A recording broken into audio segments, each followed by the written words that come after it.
Europe woke up to its worst nightmare.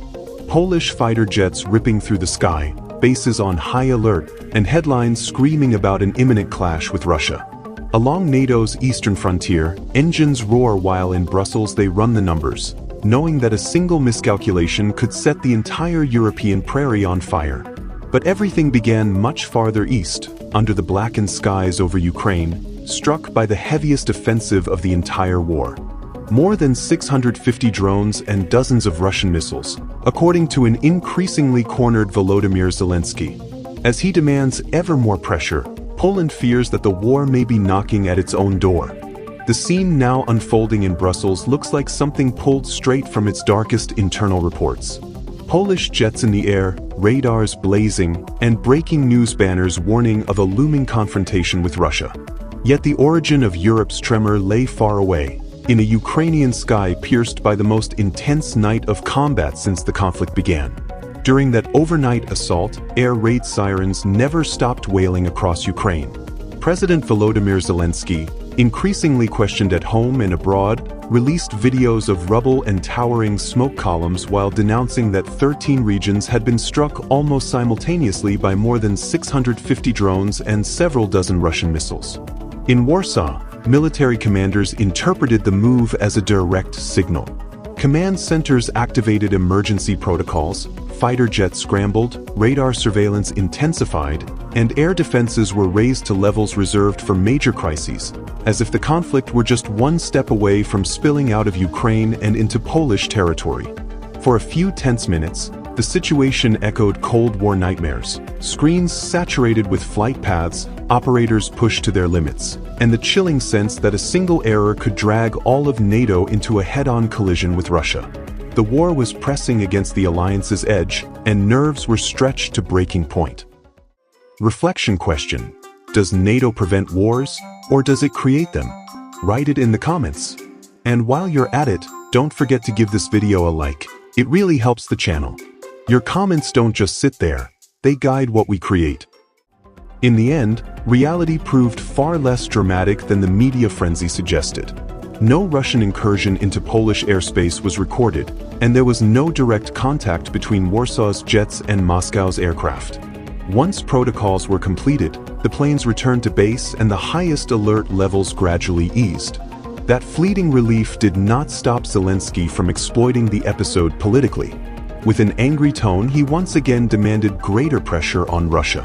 He insisted that only Western escalation could guarantee peace and tried to portray Ukraine as a protective wall shielding Europe, even as Ukrainian cities sink deeper into blackouts and ruins. From Moscow, by contrast, the signal has been consistent. There are clear red lines, and there will be direct responses to Ukrainian attacks on Russian cities, civilian neighborhoods, and border regions. Every drone launched toward Russian territory, the Kremlin warns, is repaid with destroyed substations, crippled ports, and Ukrainian logistical hubs reduced to scrap metal. Western narratives, however, continue to operate with a glaring double standard. When Russia dismantles its adversary's military-industrial complex, headlines scream indiscriminate barbarity. When Kyiv strikes residential neighborhoods, apartment buildings, or civilian vehicles in Russian cities, those same outlets dress it up as a precise or surgical attack. The hypocrisy is impossible to hide.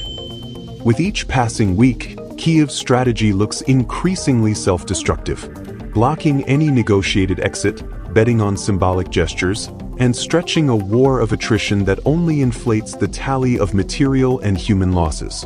Moscow had warned that this path would carry consequences, and now it is demonstrating them on the ground. The Odessa region has become the clearest proof. After Ukrainian attacks on civilian vessels in the Black Sea, Russian forces responded with a forceful offensive against the coastline. Ships were destroyed, ports suffered serious damage, and the so-called Romanian bridge at Zatoka was heavily hit, disrupting local maritime logistics entirely. This was not a sudden, emotional retaliation, but the opening move of a broader plan to push Kyiv out of the Black Sea. Even Ukrainian monitoring channels began to acknowledge that something major was unfolding. They spoke of an unprecedented combined attack in scale, number of targets, and firepower set to be executed soon. What do you think about Russia's strategy of systematically cutting Ukraine off from the Black Sea instead of negotiating access or guarantees? Give us your opinion in the comment box below. Among those sounding the alarm was blogger Anatoly Sherry, who warned that the offensive would concentrate along Ukraine's Black Sea Strip, with Odessa as the central piece.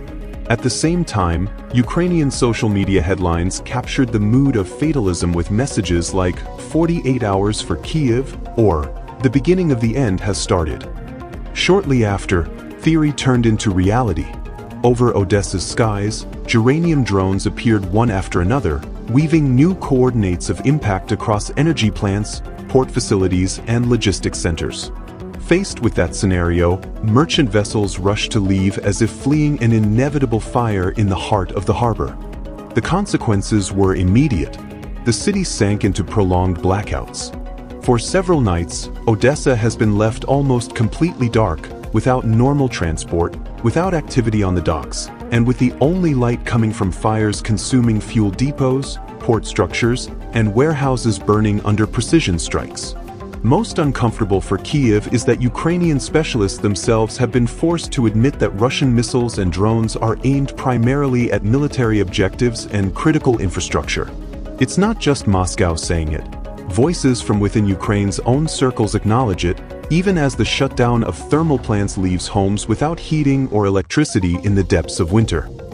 In that vacuum of honest information, public anger began to erupt. Residents of Odessa blocked roads, protested in front of local authorities, and accused an administration that neither protected the city nor had the courage to explain the true scale of the disaster. Rage is no longer directed solely at Russia but increasingly at a leadership that promised victory and delivered darkness. At its core, all of this follows a geopolitical logic Moscow has articulated without ambiguity. Referring to Ukrainian attacks on civilian vessels, Vladimir Putin labeled those actions as modern piracy and stressed that a coherent response requires isolating the Kyiv regime from the Black Sea and its main maritime routes. The message went beyond a warning to Ukraine alone.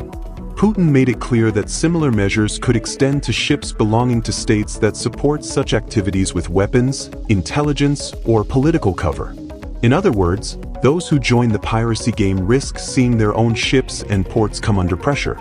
Military analysts have reiterated that Odessa and its port system could become targets of new, sustained attacks over time and from multiple launch platforms. These would not be isolated episodes but a prolonged campaign to demonstrate that the Black Sea is not a free arena for hostile maneuvers against Russian interests. If Moscow continues this strategy without directly crossing NATO airspace, how long can the alliance maintain its posture without being forced to make a decisive choice? Give us your opinion in the comment box below. Seen through that lens, Warsaw's panic takes on another dimension.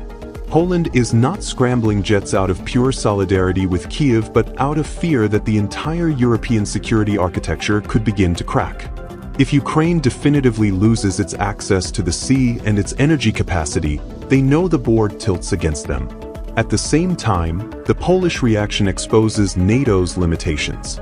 No matter how many jets take off or radars activate, Russia continues to strike when it wants, where it wants, without crossing the formal lines that would trigger an open war with the alliance. The result is an empty choreography, jets taking off, circling, and landing again without changing anything. In Brussels, many are starting to admit privately what they avoid saying publicly. Ignoring Russian warnings came at a price. Now they watch Ukrainian infrastructure crumble. Odessa sinks deeper into an energy crisis and faces growing maritime isolation, while NATO's eastern bastion lives in permanent alert with no real tools to alter the trajectory. In conclusion, the unfolding crisis around Odessa and NATO's eastern flank is not just another episode in a long war, it is confirmation of a shifting and increasingly irreversible reality.